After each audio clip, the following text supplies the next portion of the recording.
Under the relentless equatorial sun of Kenya's coast, fishermen from Kwale and Mombasa cast their nets into the Indian Ocean, unaware that each day at sea is slowly stealing their sight and introducing skin conditions related to exposure to environmental factors around their work, threatening both livelihoods and quality of life. Macho hayaoni mbali, macho ni kidogo, na hapa matibabu yake pia ni mpaka tuende Mombasa ama mpaka tuende Kwale Eye Centre pale ndio, ama waje bure, na kuja bure pia ni hiyo tunaambiwa ununue miwani basi, lakini haujapimwa upimwe vile kikamilifu. Kwa hiyo sijui hapa tutasaidilika na vipi. Despite knowing his eyesight has deteriorated over time, Lali has never sought medical attention. Accessing an eye specialist would mean traveling over 130 kilometers from Vanga to Mombasa, a 4-hour journey on public transport, and that is just one way. Years of exposure to the sun and the glare of the sea have left him struggling to see distant objects, a critical skill for any fisherman. He recalls an eye camp held years ago in his village, but it offered little help. Kwa sababu hata ile miamba ambayo mimi naweza nikasema kwamba ninakwenda, maana sisi alama zetu za kwenda baharini ni miamba, milima, ama kuwe na dalili za mawingu. Ndio tunaona pale kwamba hapa mimi ninapokwenda ni sehemu gani. Lakini kukiwa na giza kidogo tu uoni kule unakokwenda, unaweza ukapotea. Lali and fellow fishermen suffer from skin conditions too. Due to prolonged sun exposure, the nighttime cold worsens the skin cracking. For divers, hunting lobsters and octopus, hearing loss is common among them. Wavuvi, shida kubwa ni kwamba maradhi walionayo ni maradhi ya ngozi sana, maana yanabadilishwa na chumvi na tuna kinga maalum. Alafu kuna maradhi ya masikio ambayo sisi tunazamia pale kutafuta pweza, kutafuta mikamba na nini. Kwa hiyo tunapata tabu nayo, na wakati mwingine ni macho pia yanasumbua watu kuona kwa mbali. Kuna wengine maradhi ya miguu, hawawezi hata kufanya kazi tena, wako majumbani, wameshazeeka na hiyo kazi, na faida pia hawajaipata. Lack of proper jackets makes it hard to do their trade at night or during rainy seasons. Kuna mvua, kuna baridi, na majaketi sisi hatuna yale ya kileo, ni haya ya mafuko ya plastiki. Nassoro Diwani, with over 30 years of experience, has practiced nearly every fishing method, from line fishing, deep sea diving, and currently ringnet fishing. Kazi ambayo iliweza kunifanya kidogo nikaathirika nayo ni kazi kama ya uvuvi kama wa mishipi hivi, kwa sababu nilivua kidogo nikaona zile athari zenyewe vile zilivyo. Mara unaweza kosea kwa kitwani nduana, shaona. Nikaona hii kazi mwisho wake itakuja niletea matatizo kwangu. Nikaenda sana, nikaona kulingana na hali ya macho yangu kidogo pia, nikaona kwa vile hayana nguvu zaidi, ndio nilipozidi ile kazi nikaweza kuachana nayo. Nikaingia kuliko na uvuvi wa nini, kwa kuvuta nyavu, kwa kuvua na nyavu, ringnet. Huo nikaendelea nao vizuri, na ndio hizi boti zetu nazoziona zinavua usiku, na mpaka sasa hivi vile tunavyokwenda ninaendelea na uvuvi ule. Nighttime is freezing cold, a challenge for fishermen who have asthma. Na usiku kuna baridi vile. Sasa ikiwa una maradhi kama yale ugonjwa wa pumu, si unaona, unaelewa, sasa ile inakuwa ni mbaya sana, na madaktari wa pumu kwetu najua wako mbali sana. Some of Nassoro's friends quit fishing after going blind or deaf. He urges government to act. Serikali kama itaangazia sana magonjwa na wakabili wavuvi, ingekuwa kitu bora sana. Nataka kuwasaidia kuwekea hospitali zao wavuvi, ingekuwa kitu bora sana, kwa sababu wavuvi wengi, hata mtu akawa na maradhi hawezi kukwambia, lakini wavuvi wengi wana maradhi aina tofauti kama nilivyokueleza, pumu, wengine wako na mashipa, wengine wako na matende, shona, wengine wana maradhi tofauti sana, macho, masikio kuziba, kuacha kusikia. Nearly 200 kilometers away in Mkupe, another seasoned fisherman, Abdallah Kitondo, echoes these experiences. He practices a wide range of fishing methods depending on the season and need. Yet, even he hasn't been spared. the development projects happening in Kwale and Mombasa have exposed them. Ilikuwa kupata magonjwa kwa mvuvi si sana vile, lakini kutokea kwanza hii miradi kwanza kuna wakati ilikuja ikatokezea hii oil spill ambayo ilichafua maji. Sasa ukienda baharini huko sana hapo watu walikuwa wanapata maradhi sana. Mimi mwenyewe nilikuja nikapata maradhi, nikalazwa Coast General kama mwezi mmoja hivi, ambayo ilikuwa ni maradhi ya kustaajabisha. Nilikuwa natoka damu mdomoni, puani, basi nyingi sana, mpaka nikabadilika hata hali yangu ya ngozi pia nikawa black sana. Mpaka sasa hivi kuna maradhi haya ya kuendesha ambayo kitambo ilikuwa wavuvi hawayapati vile, lakini sasa hivi tunaona pia yanawapata. Sijui uchafuko pia wa mambo ya bahari ama namna gani. Abdallah has had to seek help for his eyesight. Mimi macho yangu mpaka sasa hivi hayako sawa vile, kwa sababu hata nishawahi kuenda kwa Mombasa Islands, hata kuna glasses ambazo nilikuwa natumia, lakini sipendelei vile kwa sababu ukija baharini si sana kutumia hizo. Just like his fellow fisherfolk, Kitondo identifies the lack of protective gear as their biggest challenge. Gear most of them cannot afford to buy. Zile miwani za baharini hatuna, gloves pia hatuna. Kitu ambacho tunacho wavuvi kidogo wako na hizi life jacket, lakini wengi wetu hatuna. Hamid Omar, the chairman of Wavuvi Association in Kenya, says these stories are too common. Kwa mfano kutoka tuanze Januari mwaka huu, mwaka 2025, tumepokea malalamiko kama 15 mpaka 20. Na hii ni tatizo ambalo liko katika mwambao mzima, si sehemu moja. Sababu nikisema mwambao nazungumzia kutoka bandari ya Vanga ambayo iko Kwale County mpaka Kiunga ambayo ni bahari ya Lamu. Nimewahi kupokea malalamiko tofauti ya maradhi ambayo yanawakumba wavuvi wakati wanapokuwa katika shughuli zao za kutafuta maisha ya kila siku. Na haya maradhi yanategemea na sehemu wanaofanyia kazi. Kwa mfano, wale watu ambao wanafanya kazi katika mikono ya bahari au wanaofanya kazi katika bahari kuu. Hizi ni sehemu mbili tofauti katika bahari moja, na huwa kuna mambo tofauti ya changamoto ambazo zinapatikana katika kazi za kila siku. Katika mikono ya bahari, mara nyingi maradhi ambayo yamechipuka kutoka kwa wavuvi ni maradhi ambayo yanasababishwa na uchafuzi wa bahari unaotoka katika miji na kuingia katika mikono ya bahari. Kwa mfano, katika zile sehemu ambazo zina drainage ya maji machafu yanayotoka katika miji na zinaangukia katika bahari, basi inachangia watu kupata maradhi ya ngozi, vipele na maradhi mengineyo.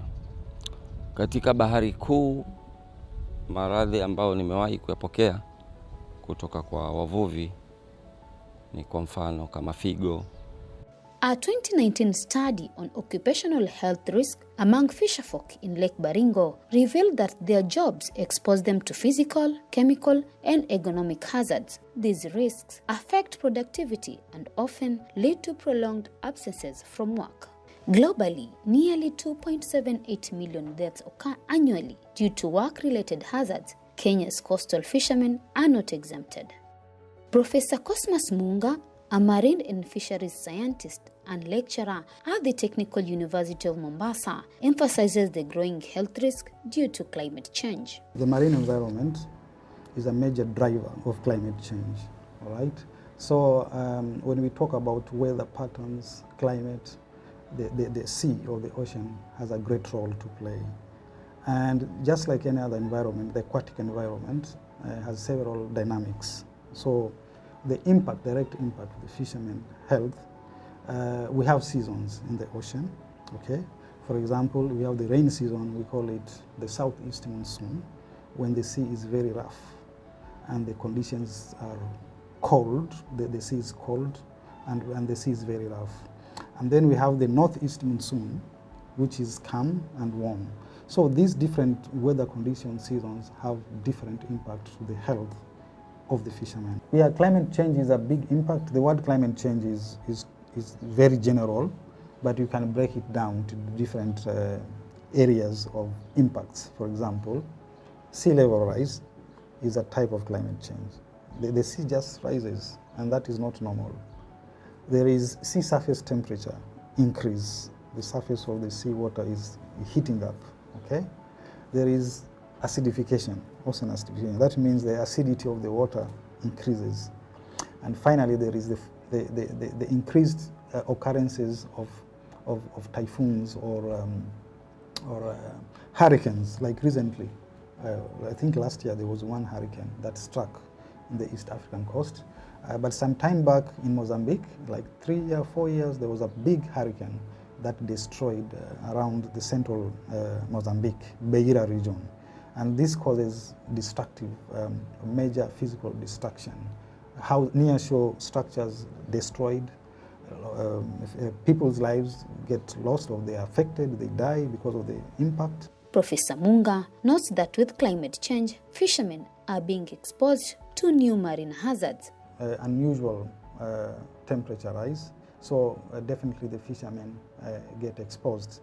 If there's too much heat, okay, then the salinity increases, okay, and if the salinity increases, then fishing and even the normal operation of the fishermen gets affected, and that also, the increase of salinity may have an impact on the existence of some habitats like seagrass ecosystems and the mangroves. And you know, these habitats support fish, the survival of the fish. Dr. Serena Volavu, a medical officer specializing in occupational health and safety, adds that fisherfolk, both who work onshore and offshore, face physical, mental, and psychological health issues. When you're out in the water, the common risks are usually exposure to the elements. So you find either working under direct sunlight for prolonged periods of time, or working in the rain, working at night in the cold. So temperature variations that can be a bit extreme. We have musculoskeletal risks of musculoskeletal injury and disease, because a lot of the time they're bending, they're pulling, they're straining their joints, their muscles, their backs. That's also one of the major incidents or illnesses that we see in fisherfolk. We also have cuts and injuries to the skin. You find fish have spines. The spines, some fish bite before, when they're being taken out of the water. They have sharp scales, sharp gills, sharp spines. There's exposure to, you can find, like those stinging sea creatures or venomous sea creatures as well. So there's that as a main risk. There's also allergies.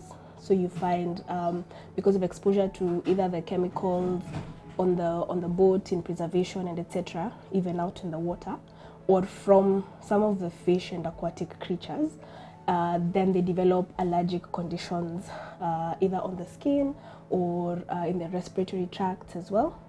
Of course, there's the psychological strain. Sometimes you have, especially for those that work offshore for prolonged periods of time, separation from family and friends can also take a toll on their mental health. She adds that some of the risks are also shared by people who work in the fish processing industry. Then when you come to the professional fisheries, fish processing, they work within mostly cold rooms because they have to preserve the fish mostly with ice. So you find that the rooms they work in are very, very cold. Some of them actually handle ice directly. So you have risks of cold burns on the skin, for example, respiratory issues from working in the cold for a long time. Joint issues could also come up as well. She draws parallels with jua kali, another informal sector where workers similarly endure harsh conditions. You would say also maybe in the informal industry, another big psychological or psychosocial risk factor is that your incomes are not always guaranteed. So people are working with the pressures of, is this going to be sufficient for the day, for the month? How am I sustaining myself? So that consistent pressure also affects them. A lot of us are dismissive of sunburn because, you know, people say we're African, we live in the sun. So, but sunburn has also been shown to cause changes in the skin. And the more you're exposed to the sun, for example, the higher your risk of developing either some of these skin diseases that are benign or that could eventually lead to skin cancer, which again, if not detected early, can be very, very malignant, progress very fast, and cause death. In addition to the skin diseases, the risk of losing sight is high. You could also say their eyes are another area that is affected. So again, if I were to use the example of welding, they don't use eye shields all the time, and it's not, because it's informal, it's not properly regulated. So you find people can develop cataracts, for example, or other eye problems from continuous exposure to either welding or very bright lights that they're working with, just as in the fishing industry as well. We've seen that because, you know, there's a lot of glare from the reflection on the water, reflection on the white beaches, etc. You have more, eye conditions are more common as well, and at lower ages.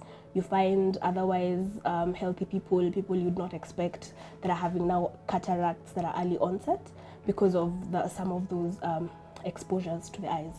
Charity Kasina, an ophthalmic clinical officer and cataract surgeon at Kwale Eye Centre, sees many of these conditions related to environmental exposure. The most common conditions, mostly because of the sun, we find most of them with skin cancers, melanomas to be precise, others like squamous cell carcinomas. There are those who will have actinic keratosis. This is where the cornea gets damaged because of exposure to too much sunlight. We also get conditions like pterygiums, the growths that occur from the conjunctiva of the eye all the way into the cornea. We also get, for those who are exposed for long periods of time, we have cataracts. Fortunately, for cataracts, they are reversible. For cataracts, timely intervention is crucial. For those that are reversible, we have like cataracts. Though once we extract the cataracts, they'll get artificial lenses inside. They need to protect their eyes because with the artificial lens, they don't absorb UV light like the natural lenses we have. For things like dry skins or dry eyes, they have to protect their eyes. They're also reversible. If only they understand they need to protect their eyes. But unfortunately, if they don't protect their eyes, destroys the cornea, and yeah, we get to blindness. Kasina says sun, and particularly UV rays in excess, play a big role in damaging eyes. With UV exposure, we get dry eyes. You get the conjunctiva gets irritated, and the tear film is not very healthy for the eye. So the patients or the fishermen might get corneal ulcers, excessive dry eye syndrome. There are others who will get the cataracts, see, because the UV damages the natural lens, the structure of the natural lens. There are those who will get cancers, tumors on the conjunctiva because of the same UV rays burning the conjunctiva, like squamous cell carcinomas. There are others because of repeated or long-term exposure, they will get pterygiums. So yeah, UV exposure, long-term exposure causes damage to the eye. With that exposure, people are likely to complain of itchy eyes. Others will complain that their eyes are feeling heavy. Others will get blurry vision and excessive tearing, among symptoms. Unfortunately, seawater is too saline. It's not very good for the eye.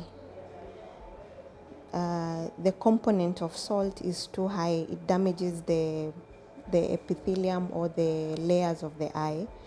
So it's not really advisable to be exposed for a long time or even use it to wash your eyes thinking that it will cure some conditions. In terms of protection, basically using things like sunglasses or polarized lenses that will block the UV radiations. They need to get regular checkups so that in case anything is happening, they are able to know and it's managed in its early stages. Kenya's Occupational Health and Safety Act OSHA of 2007 mandates safe working environments and use of personal protective equipment, PPE.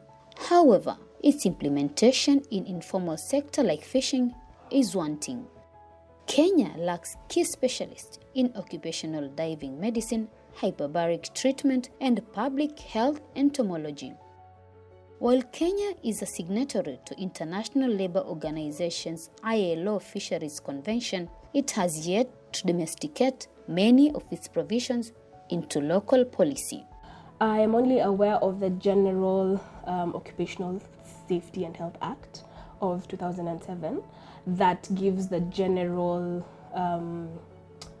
outlines of medical management, occupational health and safety for workers. We don't have one that is specific for the fishing industry. Because if you look at the Fisheries Act, for example, it mostly deals with regulation of the vessels, the fishing, it's focused in that direction, not so much on the human resource. However, internationally, we do have some guidelines, there's the Fisheries Convention of the International Labour Organization that really breaks down, what ages should people be allowed to work in the sea, full-time, part-time, and it could be argued that because we are signatories to some of the ILO conventions, that then we have some of that cross application without having it outrightly stated. But as far as I know, we don't have anything that's very specifically Kenyan regarding to fishing, the fishing industry. Dr. Vulavo urges Kenya to emulate countries like South Korea, which collect annual data on injuries, work absences, and safety protocols in the fishing industry. In the way of benchmarking, I would say we have some countries like South Korea, for example. Every year, their Ministry of Fisheries gives results that of the people in the fishing industry last year. These are the people who had injuries. These are the people, on average, how many days off of work they took. Has it increased from the previous year? Has it gone down? What strategies did we implement? So they're actually very intentional, with it, because I would say as far as the meat of the law is concerned, we have the legislation. Yes, it's not specifically for the fishing industry, but it says all workplaces, and as a fisherman or a fisherwoman, fisherfolk, your boat, is your workplace. So for every workplace, the owner of the boat, whether yourself or somebody else, this is what is required in the way of medical examinations, in the way of first aid training, in the way of risk inspection. So those are already laid out in the law. I'd say for us, it would just take a bit more of intentionality to ensure that whatever is already there, even as we want to better it, is followed through as it is. She also emphasizes the importance of self-initiative. So for PPE, for example, I would say if you're out in the boat, the basic PPE usually has specialized gloves. So it protects you from friction burns if you're tagging the rope. They're good enough to protect from some of the fish bites, the stings, etc. So your hands are protected there. You're using, for the people that use chemicals or ice or such exposures, the gloves also offer protection from that. So your hands don't get that cold burn, the freezer burn, and the drying out, the allergies on the skin from contact with the chemicals and the ice over a long period of time. Safety boots, mostly gumboots, and some of them are usually longer than standard issue gumboots to protect with good grip, so that when it gets slippery, you still have good grip. You're protected. If the hole is being poured on the boat, for example, before or as it goes into the storage ways, your feet are not exposed to cuts and stings, and there's also, now depending on if you're on a big vessel, we have protection for the ears. If you're going to be directly handling the additives to the fish, we have the specific masks, the filters that protect you from inhalation of some of those elements. Roman Shera is Agriculture and Fisheries CEC in Kwale County and says there are programs to empower fishermen, but perhaps it's high time they have deliberate, targeted intervention for fishermen diseases and conditions in the county. We don't have programs that are geared towards the health of fishermen. Maybe now that you mentioned it, that is food for thought. We can now think about how we can have a targeted approach in terms of ensuring that the fishermen are healthy even as they carry out their fishing activities. Something that you can consider. You are right, most of our health outreaches, most of the health clinics, health camps are conducted during the day when most of the fishermen wamelala. Wamelala, because in the evening they have to go back to the sea. So we can have a targeted approach so that we can reach out. We can reach the fishermen with some health messages, support them in terms of their health. Fishing supports over 600,000 Kenyans, with most being artisanal fishers along the coast. In 2021, the fisheries subsector contributed 0.6% to Kenya's GDP, producing over 24,700 metric tons of marine fish, valued at 4.6 billion Kenya shillings. Despite this economic promise, the sector is crippled by poor health infrastructure, lack of protective gear, and policy gaps. In the long term, I would say just working with national government to have it entrenched as part of policy, that we actually have either a separate act or a sub-legislation within an act that addresses fishermen, people within the fish industry specifically. The fishermen calling upon the stakeholders to prioritize their health. Vile ninapendekeza hizi ofisi za county na hata national, kwa sababu wavuvi wenyewe wako under national, lakini tuko kwa county, kwa sababu hata license zetu huwa za wavuvi zinatoka kwa national na za kina mama karanga zinatoka county. Sasa ni hawa maofisa wasije tu kukaa, waje wakielimisha wavuvi jinsi ya kuboresha pia afya zao na uvuvi. Mafunzo ambayo tunapokea ni ile kuambiwa tu kama mambo na data na uvuvi mbaya, namna hiyo, kusiwe na uvuvi mbaya. Uvuvi mbaya pengine ule wa kuvua vile visamaki ambavyo havistahili. Ningependa wavuvi waje wahamasishwe sana kwa sababu ya usalama wa kiafya, na pia istoshe sahi kuna magonjwa ambayo ni aina nyingi sana. As these weathered fishermen now openly share their health struggles, their courage to speak out and demand better healthcare access signals that change is finally on the horizon for Kenya's coastal fishing communities. For Willow Stories, I am Asha Bekidusa.